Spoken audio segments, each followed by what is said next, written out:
So this is the third module of international finance, and in this module we are going to discuss about the global financial institutions and the formation of that institutions and their main objectives of the financial institutions. And we are going to discuss about in detail about that organization in lending the loans to the countries, and everything we'll be discussing about the global financial institutions. Now let's get started with that one. So if we look into the global financial institutions, we have few institutions majorly. The first one is International Monetary Fund, the second one is World Bank, the third one is International Finance Corporation, the fourth one is International Development Association, and fifth one is Asian Development Banks. And we are going to discuss about this banks in each of the banks in detail. Now we are going to discuss about International Monetary Fund.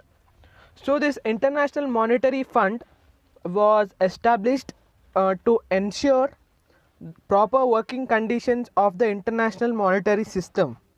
So one of the important functions of this International Monetary Fund was to provide reserve credit to the member of countries which are facing temporary balance of payment problems.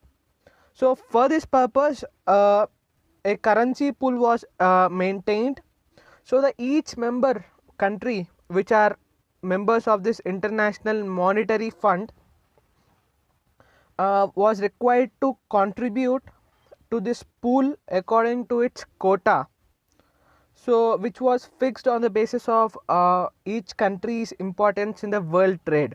So as per the importance in the world trade, as per the capabilities, as per the stamina of a country, so they have to contribute for this pool according to their trade world trade conditions. So these contributions were to be partly in an international reserve currency, so and this partly in international domestic currency too. So they have to pay this contribution should be in some partly in international reserve monetary funds, or it should be partly in domestic currency too.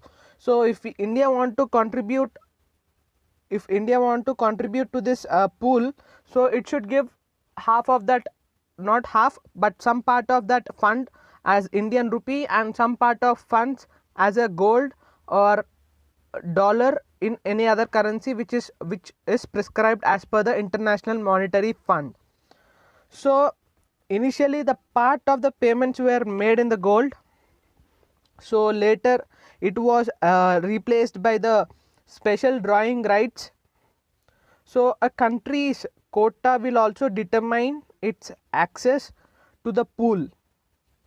So pool is nothing but some emergency fund kind of thing which is maintained by this International Monetary Fund in order to provide funds for the countries, for its member countries, in order to reduce the problems of balance of payments method.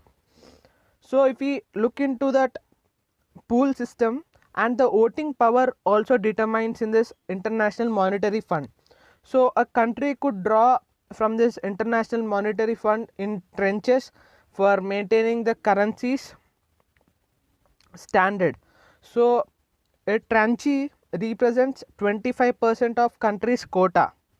So drawings for the first tranche is automatically approved by the International Monetary Fund. So a further 100% of its quota can be borrowed in 4 steps. So with the each step, so stricter conditions are imposed on the borrowings of the country, and in order to ensure the structural carried out, so in order to draw from International Monetary Fund, a member country has to buy reserve assets and other currencies by paying its own currency to International Monetary Fund. So when the borrowed country wants to repay its loan to the International Monetary Fund, so the deal which was there will be reversing. So now the country should give into foreign assets so that they will give in the the currency of domestic currency of a particular country. So now we are going to discuss about the administrative part of International Monetary Fund. So this International Monetary Fund's management is vested in an executive board. So if there is any board for any company or any firm, so there will be board of directors also. So the same sense we do, the International Monetary Fund is also having board of directors. So out of its 22 directors, 6 directors were appointed by the governments which are holding the largest quotas. So we spoke about the quota we have to contribute. As per the contributions, they will be having the voting power in that International Monetary Fund, and as per that, the governments who are having highest quota can appoint 6 directors directly. So the rest of the directors are elected by the remaining countries. So the managing director, who is also the chairman of this executive board, is appointed by this executive board members for 5 years. The term of this board of the directors of this International Monetary Fund are 5 years. So if we look on to the main conditions of this International Monetary Fund are, it is a standard by arrangement. So it majorly focuses on compensating financing facility, and it also focuses on to maintain the stability and financing the buffer stock facility too. And it also extended its facility to many like oil facility or trust fund or supplementary financing system. So this all makes the country's monetary policies very easy, very simple, so that it can sustain, the country can sustain the temporary fluctuations in the monetary terms, the temporary fluctuations in the economy. Now we are going to talk about the World Bank, and this World Bank has another name that is known as IBRD, International Bank for Reconstruction and Development. So if people use the term World Bank or IBRD, don't confuse between these two words, because these two words represent the same institution. So if we talk about the World Bank or International Bank for Reconstruction and Development, as the name suggests, it was established to help the countries in reconstructing their economies in the post World War II period. So, and it majorly focused to help the developing countries increase their economic growth rate. So it majorly focuses on the country. The main focus of this one was, it was established to overcome the impact of the World War II. So all the countries were faced a financial imbalances in after the World War II. So in order to help all the countries, this World Bank was established. So the World Bank generally makes medium as well as long term loans for the infrastructural projects. So it has started lending to the countries which are having balance of payment problems. So if they are willing to adopt the growth oriented economic policies, so this World Bank can donate for that countries. So it also requires a country government guarantee for making these loans. So for these activities, it raises funds through the subscriptions from member countries and by issuing bonds which are generally meant for private subscriptions. So the funds for this World Bank will be coming by the subscriptions of its member of countries or private entities also. So to get a loan from this World Bank, generally this World Bank gives loans to the construction work, reconstruction and developing work. So in order to get loans from this World Bank, the government guarantee should be given. So after the approval of the government guarantee, then the World Bank releases funds for any reconstruction work or development work. The main primary objective of this establishment of World Bank is to overcome the impact of the World War II, and this majorly focuses for developing countries, to help the developing countries in reconstructing the infrastructural facilities. So now we are going to discuss about the International Finance Corporation. If we talk about this IFC, which is shortly abbreviated of International Finance Corporation as IFC, so this was incorporated in the year 1956. So the major focus of this International Finance Corporation is to help the development of the private entities or private enterprises in different countries. It is not restricted to one country or few countries, but it is helping many countries. So the supplements the activities of the World Bank so are done by this International Finance Corporation. So to get a loan from the World Bank, the government guarantee should be must. But when we have compared with this, when we come to this International Finance Corporation, the government guarantee is not required in this one. So the International Finance Corporation acts as a supplement to the World Bank or International Bank for Reconstruction and Development. So this International Finance Corporation helps the private sector in many ways, number of ways. So it facilitates their projects through loans and subscriptions to the equity as well. So it basically provides the technical assistance to this private enterprises. So it also tries to bring private capital funds for this institutions and private management together by creating some conditions conductively to flow the private capital in those firms.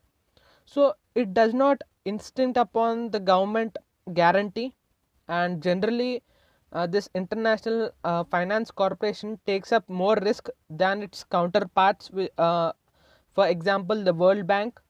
So this International Finance Corporation takes more risk because there is no government guarantee. So if someone defaults to pay the loan, so that will be more problematic. But this International Finance Corporation was incorporated to encourage the private entities, the private development.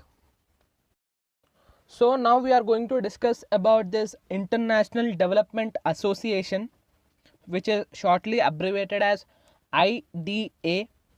So we have talked about the agencies which are set up for solving the financial problem, like they only fund for the financial profitable projects only. While we compare with the World Bank or International Finance Corporation, these two banks only fund for the profitable projects. While we talk about this International Development Association, this provides finance to those projects in the developing countries which may not fall under the financial profitability criteria also, but indirectly many have a positive effect on this concerned economy.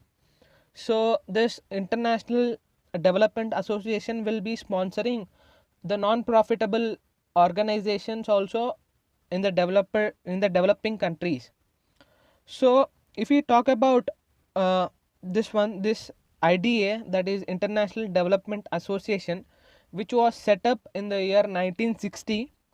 So the membership of the World Bank is a prerequisite for the membership of this International Development Association. So if a country is having membership in this World Bank, so it will be automatically having membership in International Development Association. So this International Development Association is commonly referred as a soft loan window of the World Bank.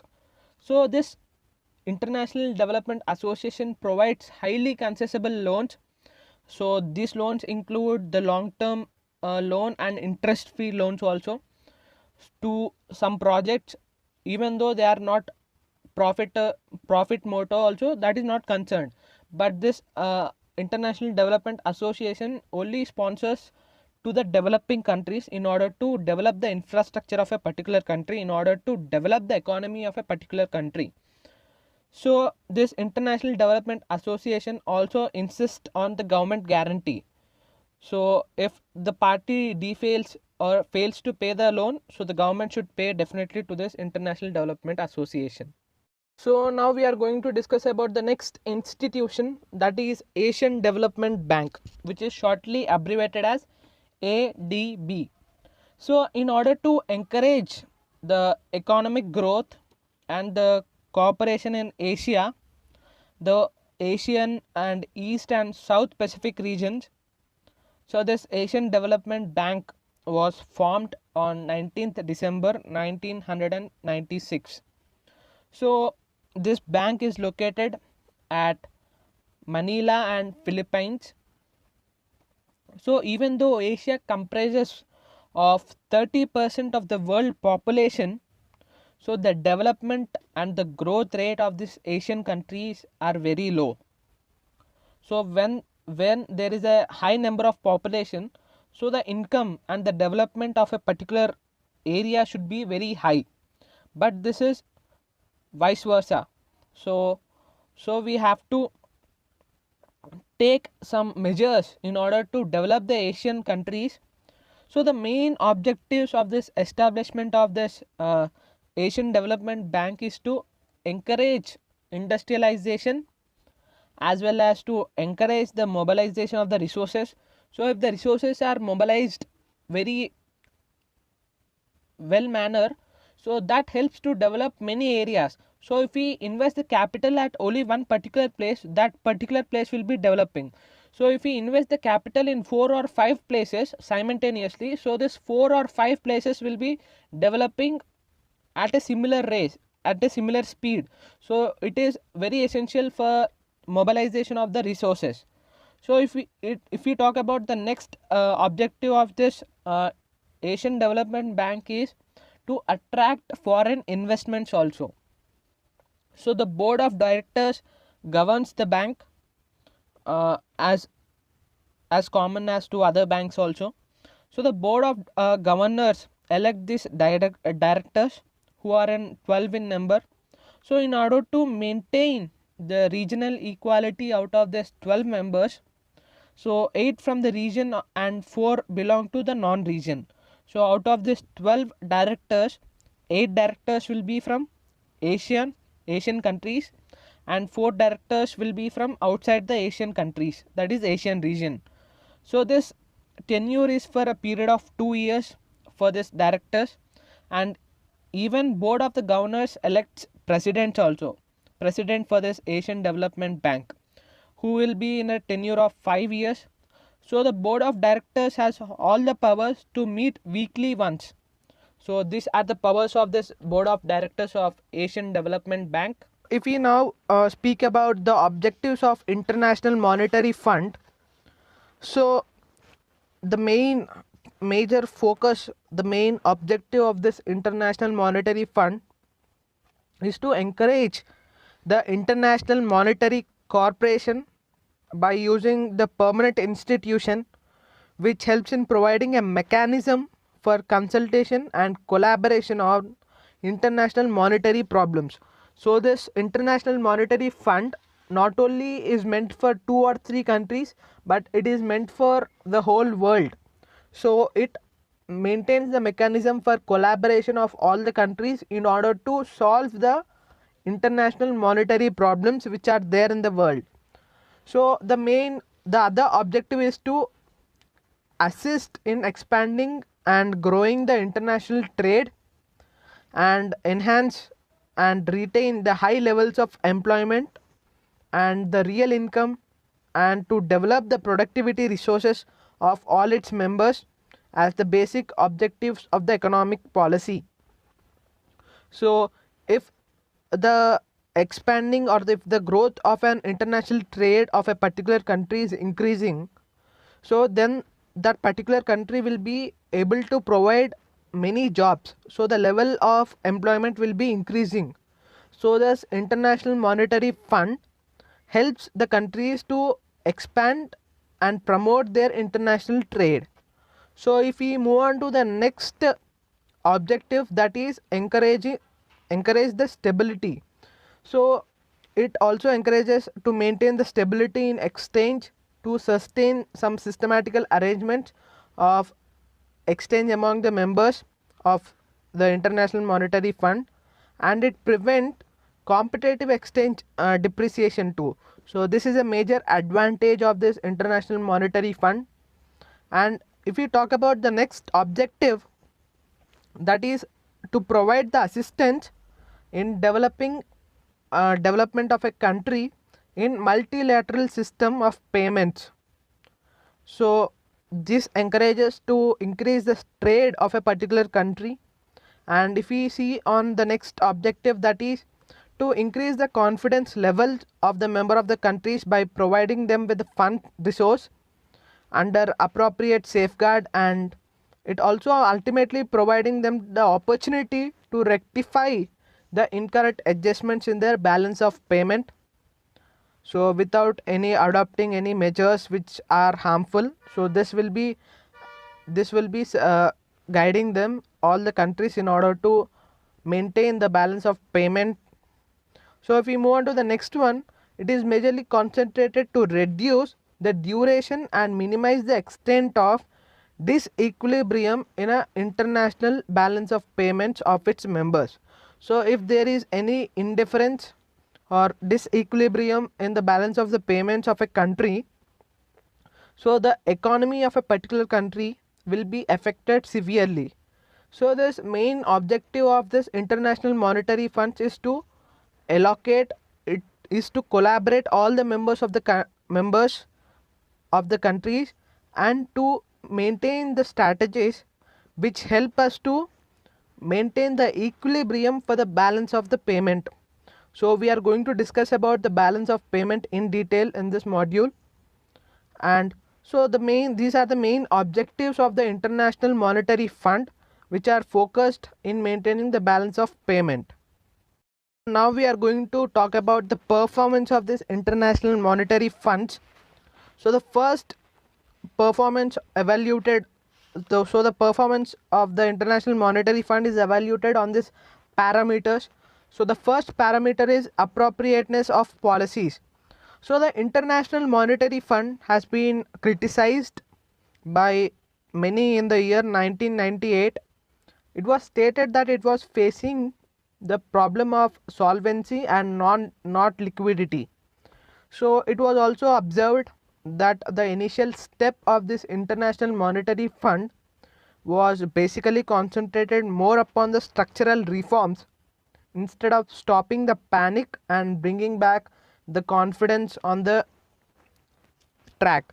So according to the Radlett and Sachs, who opposed this International Monetary Fund, so according to them, even though the banking reforms were important for majority of the countries, yet it was not the correct time to make structural changes in the banking systems of the nation.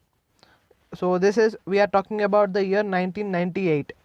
So consequently 16 commercial banks were closed in Indonesia because of this International Monetary Fund inappropriate policy, and ultimately they had faced the problematic conditions like unemployment, unprecedented political upheaval outputs, and construction problems, etc. So after the closure of this 16 banks in Indonesia, the central bank has to grant loans to the bank which amounting to several trillion rupiah, as quick diminished the confidence levels of the Indonesia country. So this has been a major problem for this, major drawback of this International Monetary Fund policy.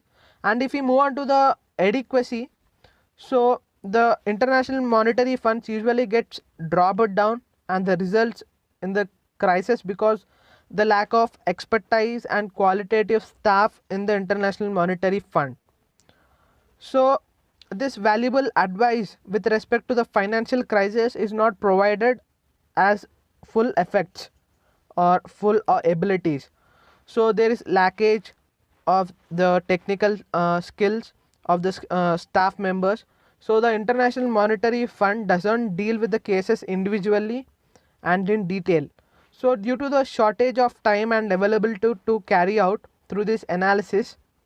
So this will be making some not good prescriptions, or it will not be making a qualitative policies for the countries. So this international monetary funds will be giving policies to be adopted by the whole world, but the situation of every countries will be different, and different approach should be done to formulate these policies. So this was a major failure of this monetary international monetary fund. And if we speak about the institutiveness, so this most of the Indian countries are afraid of this international monetary fund because of the internal matters of the country's economies and politics. So it is doubtful that whether such an interference is required by restoring the stability of the currency also. So this international monetary fund must not intervene in the internal matters of Indonesia, such as with the regards to the national car manufacturing, or with respect to the disintegration of the monopoly.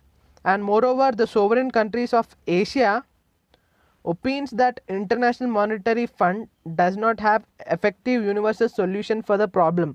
So due to the interference of the internal affairs of the Indonesia, and the policy which was made and which was followed by the Indonesia, which was made by this international monetary fund, and which was followed by the Indonesia, and that led to closing of 16 banks in Indonesia, and that resulted severely in the economy of Indonesia in the year 1998. So this is a major drawback. So when we come to the neutrality, so this international monetary fund is not a neutral international financial organization.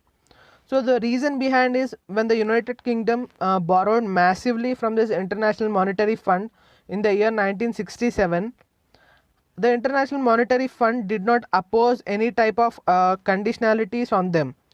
But on the other hand, the undeveloped countries, the third world countries, borrowed from this international monetary fund, and this international monetary fund imposed all kinds of damaging conditions to these countries. So this is so in case of India, if we speak, if India wants a loan from this international monetary fund, so many conditions we have to agree for this international monetary fund.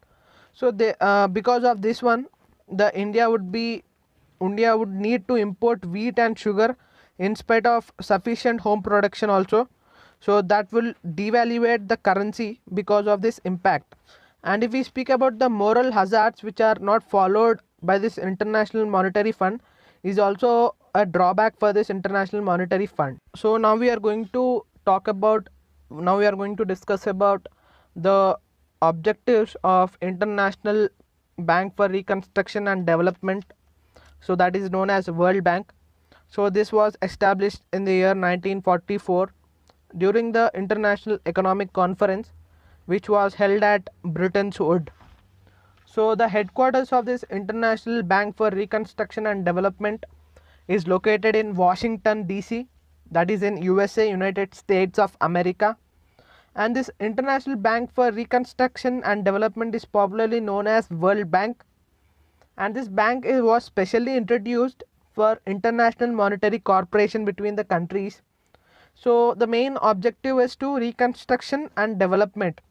So because of this, the bank is to reconstruct the war affected countries, so the Europe, and it provided financial assistance to underdeveloped or less developed countries too.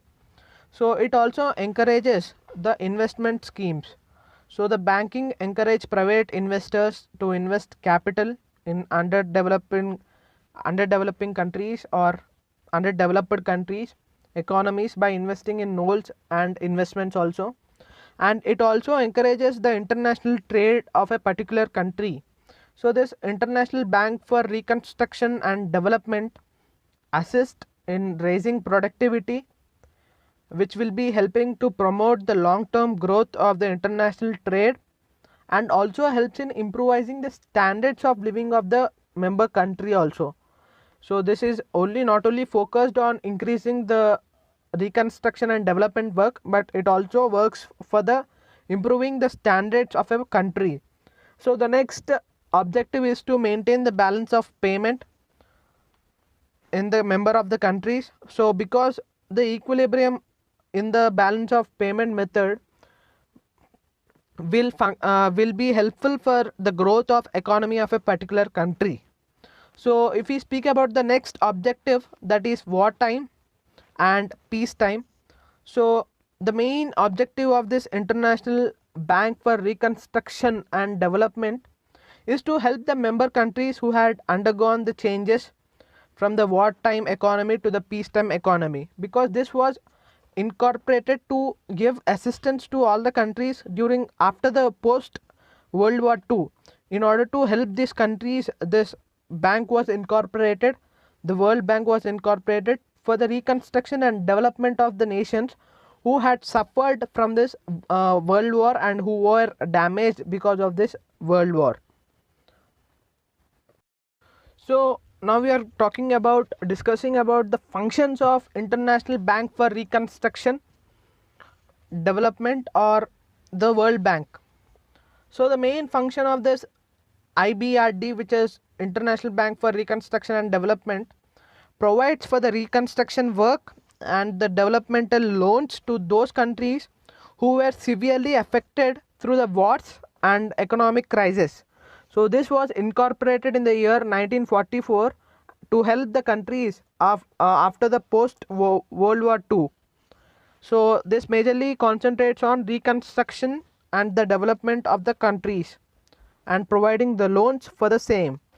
So it also provides loans for undertaking or improvising the activities in case of agriculture, in case of irrigation, and in case of water supply or education and transportation system also to the governments. So this also concentrates on the social development of a country. So it also grants loan to private concerns who are engaged in accomplishing the undertaken projects which are having some specific purpose. So it also acts as a guarantee for the loans provided by the other organizations to promote the foreign investments also. So this International Bank for Reconstruction and Development is a guarantee for this International Development Association Bank. So we can say that International Development Association will not need any guarantee for the government. So if there is any lack of repayment of the loans for that International Development Association, so this International Bank for Reconstruction and Development should repay for the International Development Association. So that is the main concern of this International Bank for Reconstruction and Development. So it acts as a guarantor.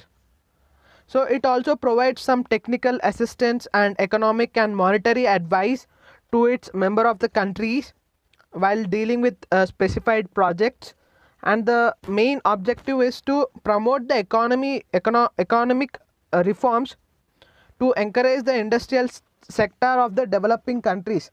So this International Bank for Reconstruction and Development is majorly focused on increasing the development of industrial sector in underdeveloping countries and the developing countries.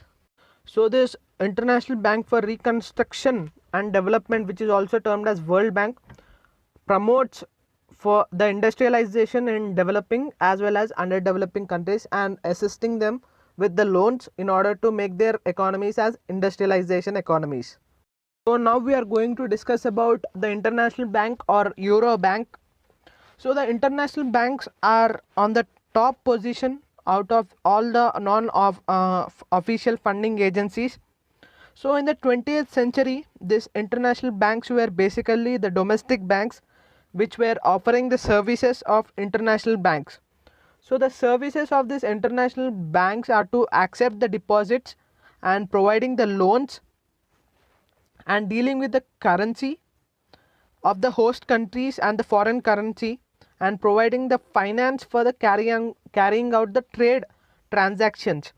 So in the early 1960s, these banks were completely transformed into international character and these banks are called as euro banks. So the euro banks are developed on the basis of which the different from the traditional model that we know as international banks. So these euro banks mainly deal with the currency of the country except the currency of the host country. So the deposits of the loans of this euro banks are paid the interest rate which is decided by the market forces prevailing in the euro currency market instead of the interest rate which is prevailing among other domestic banks in the host countries. So the traditional international banks depends upon the rules and regulations of the host country, whereas the euro banks are not restricted to the rules and the regulations. So the reasons for this deregulation in this activities of this euro bank, they deal in only foreign currency and they do not have any influence on the balance of payments of the host country as well.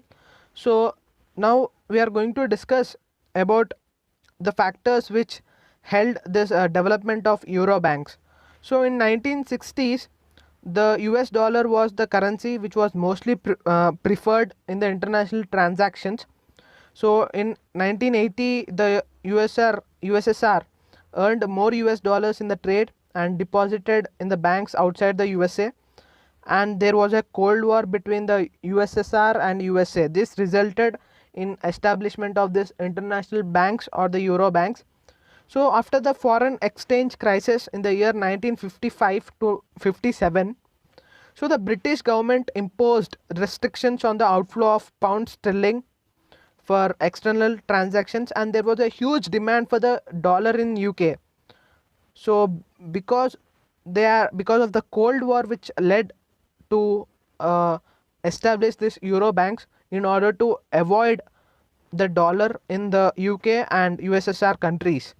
So that are the reasons for the establishment of euro banks, and now we are going to discuss about the reasons for this international banking system.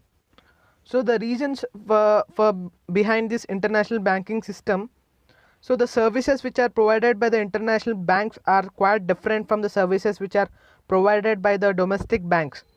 So when we talk about the exchange rates, the interest rates which are of domestic banks are very high when compared to this international banks.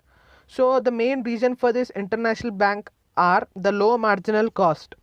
So the knowledge relating to the management and the marketing which developed at the home country can utilize in foreign countries with low marginal cost. So the knowledge advantage also helped the foreign banks subsidiary that can make the use of the information which is gathered by the parent bank, and this helped to establish the international banking facilities. And if we talk about the home country information services, so the local firms can gather complete information relating to the trade and financial markets of the subsidiary country. So this also helped the international banking system to establish their branches. And one more reason is prestige. So the big multinational banks make use of this high prestige and liquidity and deposit safety for drawing the attention of foreign clients. So this is the main reason for establishing the international banking facilities. And when we talk about the regulation advantage, so this international banks won't be following the regional rules and regulations. So this will be following the international regulations.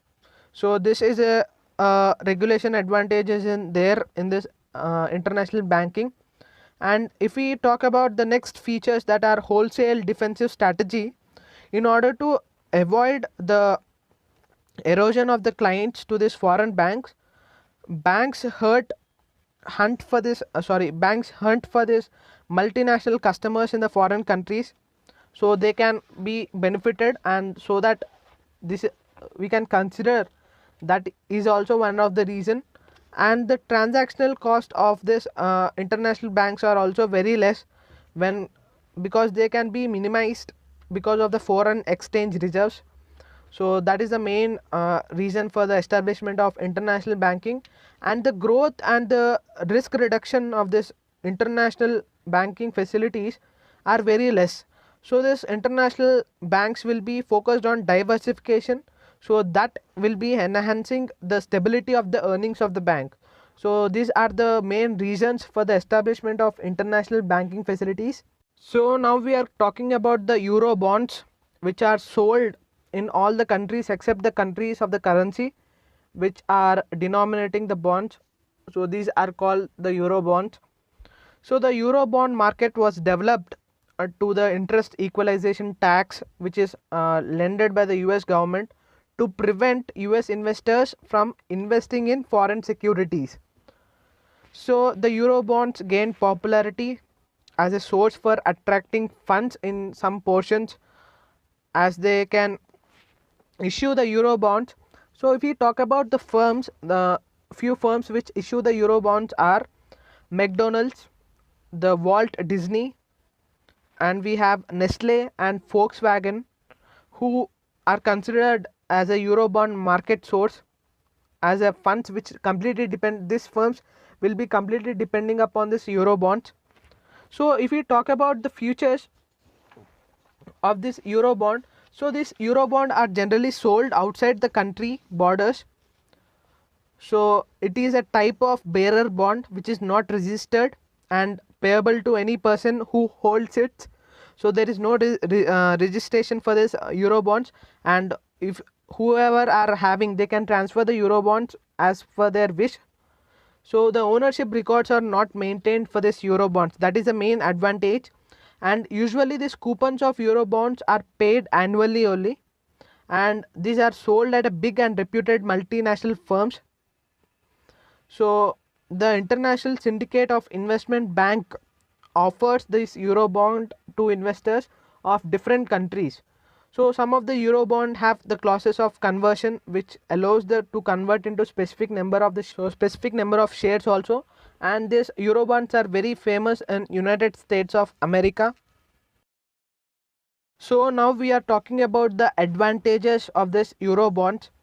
So these companies can acquire a large amount of loans for longer periods because of this euro bonds, and it is very cheap when compared with the domestic bonds.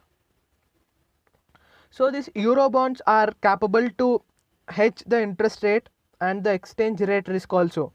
So this is the major advantage, and the limitations and the restrictions which are imposed on this management are also very less for secure bond. So these bonds are unsecured. So all the euro bonds, as they involve in less regulations, it enables the greater innovations and tailor-made financial instruments for this euro bonds. So if we talk about this euro bonds, these are generally issued by multinational companies in especially in the US, United States of America. So there is no ownership need of registering for this euro bonds. So anyone can acquire this euro bonds, and anyone can share their euro bonds to sell their euro bonds to anyone at any cost of time, at any point of time. So this is a major advantage of this euro bonds, and people generally, this became very famous in United States of America because there is no restrictions on this one, and this is very easy for buying and very easy for selling. So this the companies which issue this euro bonds will be paying the interest rate annually. So if we purchase the euro bond for the particular financial year, so we can get the returns for that investment after 1 year. And this euro bonds are not registered, so they can be transferred from one person to other person freely, and this is the easiest means of transferring of property. So now if we talk about the disadvantages of this euro bond, so these are not suitable, these are only suitable for large scale industries. So basically these are not suitable for small scale organizations. So this is considered as a major disadvantage of this euro bond. So and the illiquidity may occur in the secondary market. So the euro bonds come in the secondary market, so there will be ill returns for this euro bonds also. And if we talk about the one more disadvantage, that is there is large amount of exchange risk involved in this euro bond issuance, So while paying the interest and the capital in the foreign currency, there are high chances of fluctuations in the exchange rate of the foreign currency. So in such situations, the investors have to pay more for the home country to buy this foreign currency. So that is a major disadvantage when we talk about the disadvantages of this euro currency. So now we are going to talk about the American depository receipts. So basically the foreign stocks can be traded directly on a national stock market, but often they are traded in form of depository receipts. For example, Yankee stock issues often trade on US exchanges as a American depository receipts. So an American depository receipt is a receipt representing the number of foreign shares that are deposited in the US bank. So the bank serves as an agent for this American depository receipts, so which are traded on the listed companies in the United States, or which is known as OTC market. So now in India we have Bombay Stock Exchange, so similar to that, so the America Stock Exchange market is known as OTC market. So the first American deposit receipts were began trading in the year 1927 as means of eliminating some of the risk and delaying the inconvenience and expenses of trading and actual shares. So this American depository receipts market has grown significantly over the years, and in mid year of 1999 there were 1405 American depository receipts program representing over $306 billion equity market in the companies for at least 69 countries traded on this United States exchange. So this is a major revenue for the United States stock exchanges. So similarly on the London Stock Exchange and the global depository receipts allow the foreign firms to trade, and the Singapore deposit receipts trade on the Singapore Stock Exchange also. So now we are going to discuss about the features of this American depository receipts. So this American depository receipt holders do not enjoy the voting right in a company, and these are only available on US dollar denomination, and the dividend on the American depository receipts is same as the dividend obtained from the shares, and the American depository receipts can be easily converted into shares by the holders. So one value of American depository receipt is equivalent to two shares, and it is possible to list the American depository receipts on American stock exchange market only. So if we speak about the advantages of this American depository receipts, which offer the US investors many advantages. So the first advantage is these American depository receipts are denominated in dollars. So they usually trade on the US stock exchange market and can only be purchased by the investors through regular broker. So that is the main advantage, and the dividends which are received on the shares are collected and converted into dollars by the custodian and paid to the American depositor investor, so who invested in this. So the American depository receipts trade clears in 3 business days, so which also do followed in the US equities, and whereas the settlement practices for underlying the stock will be varying in the foreign countries also. So this ADR is termed as American depository receipts, quotes in generally in the US dollar only. So this ADRs are registered securities that provide for the protection of ownership rights, whereas most of the stocks are not protected by the registration process. So these are the major advantages, and if we speak upon more advantages, this ADR investment can be terminated by trading the receipt to another investor on exchange on which the trading is done. So it can be returned to the bank depository for cash. So we can, whenever we want, we can deposit them in the bank, and we can get the cash from the bank. So this is the main advantage of this American depository receipt. So now we are dealing with the disadvantages for this American depository receipts. So the small sections of this American depository receipts for the trading pays very less interest when compared to the shares or the equities of United States. So there always exists this country specific risk also in this American depository receipts. So the diversification of the portfolio in this international companies will be facing difficulties by holding 2 or 3 American depository receipts.